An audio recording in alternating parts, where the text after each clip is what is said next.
At the Royal Crane Resort in Arua City, the Uganda Revenue Authority held its stakeholder engagement meeting where the different stakeholders reconciled their pending issues in order to harmonize their working relationships and to come up with strategies meant to engage, educate, and enforce tax collection. Following the unfortunate encounter of the Uganda Revenue Authority enforcement officers on the 5th September shooting of a civilian and the 20th September assault of a member of parliament that led to the uproar of the public, the different stakeholders in their own capacities emphasized the need to forget past transgressions and to forge a way forward in order to enforce tax collection and to devise means of controlling smuggling and money laundering in the region and the district at large.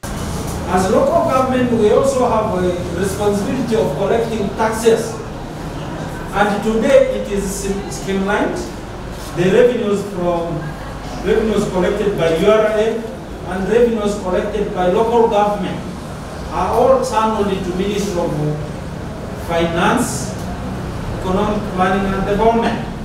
And from there, then it's tabled in Parliament and is allocated for us to facilitate our activities, our objectives. So in the course of doing this, so we are all taking revenue collection. I must say, Commissioner, when I came into power, the relationship between Uganda Revenue Authority and the local community here was not the best. Was not the best. Every time people would see Revenue Authority, they would begin running. They would begin running away. And yet they have responsibility of paying. That is the obligation to pay the taxes. So you will see there was a very big gap between revenue and the taxpayers. Every time they will see revenue, they will start running away. And this resulted to a number of instances that were brought to your attention just because of that kind of relationship. I really don't have much to say, but I want to thank God that this meeting today is not a meeting for quarreling, but a meeting that is very peaceful.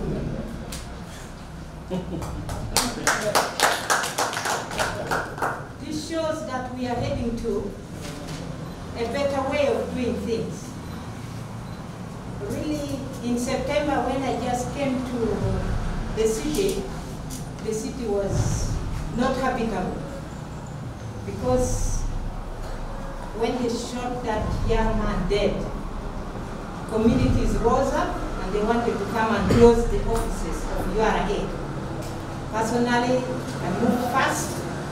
I organized a meeting in the city the following day, and we forged a way forward, and we thanked the communities, and this did not happen. I want to thank the chairman of the business community for working very hard and for being very supportive to security that brought this to rest. And I also want to thank URA for doing your part to compensate the family members. This is the way to go. Now we should forget the past and move forward. You know, for us believers, we say all things happen for good to those who trust God. If these things did not happen, these chaos were going to continue. But they happened for a purpose. That's why today we are able to sit here very peacefully. This morning, we had a meeting. We are all concerned about fuel that is on the road. And we have also said it is a source of insecurity. We are now having terrorists around. West Nile is not an exception.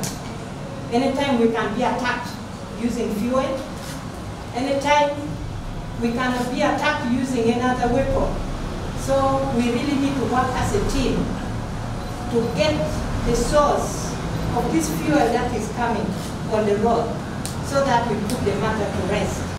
The URA Commissioner for Customs, Mr. Abel Tangumire, had this to say. The President said he was not happy with our performance. That our tax to GDP ratio, he can gauge how we are performing is when we increase the tax to GDP ratio. So he expected us by now to be performing at around 16%. But for us as Uganda, we are at 12.9%. 12.9% is very low. So that's why he said, I'm not happy with your performance. And the only measure to how to increase the tax to GDP ratio is how much tax you have collected. So he said, how do we increase this revenue? Because 19.2 is too low. Let me come to West Nile. West Nile is mainly a preventive region. So here, in terms of our strategy, is more of a preventive region. So that these things which have not paid, they have come from China, they have come from Dubai, they have come from wherever, and they are going to our neighboring countries, DRC and South Sudan.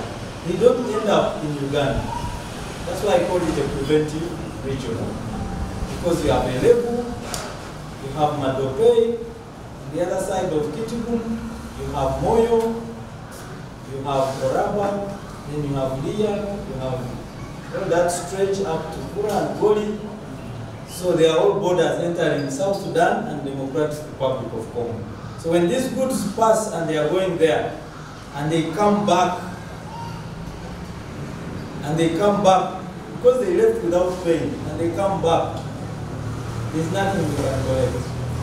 West Nile is a preventative region for the Uganda Revenue Authority, and it contributes 1% to the general 12.9% of the 19.2 trillion in tax revenue collection annually.